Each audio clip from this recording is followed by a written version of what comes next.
Here's a question. What happens if she made her food first?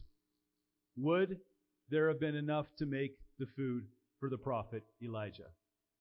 She said, her own words, I have a very small amount, only enough for me and my son to eat. That's all there is. And then we're going to die of starvation after that. And Elijah says, go and do as you said you're going to do.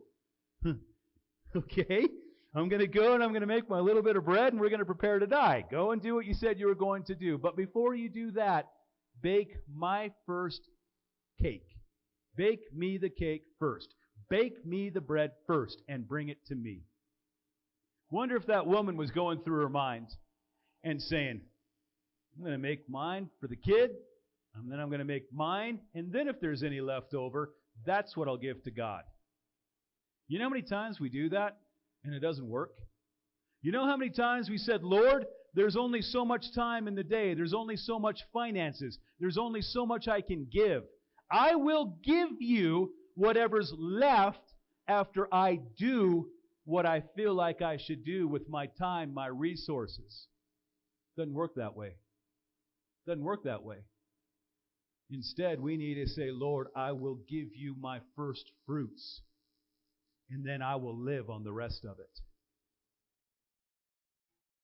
Recognize the blessings of God. Church, I want you to catch this. Because there are so many times that we get blinded to the blessing, the potential that's right in front of us. So many times we become like the man at the pool of Bethesda. Do you want to be healed? Do you want to see the move of God? Do you want to have this miracle? Do you want to have enough food to last you until it starts to rain? If you do, then recognize and obey what God is telling you to do. Give me first. Then live off of what's left. It's interesting, isn't it? It's interesting, church. Verse 15. She went away and did as Elijah had told her. So there was food every day for Elijah and for the woman and her family. For the jar of flour was not used up, and the jug of oil did not run dry, in keeping with the word of the Lord spoken by Elijah. What? Isn't that amazing? Wonder what would happen if one day she decided to bake her food and her son's food first, and then whatever was left over, give that to Elijah. Is that the day that the bread would have stopped? Is that the day that the oil jar would have ran dry?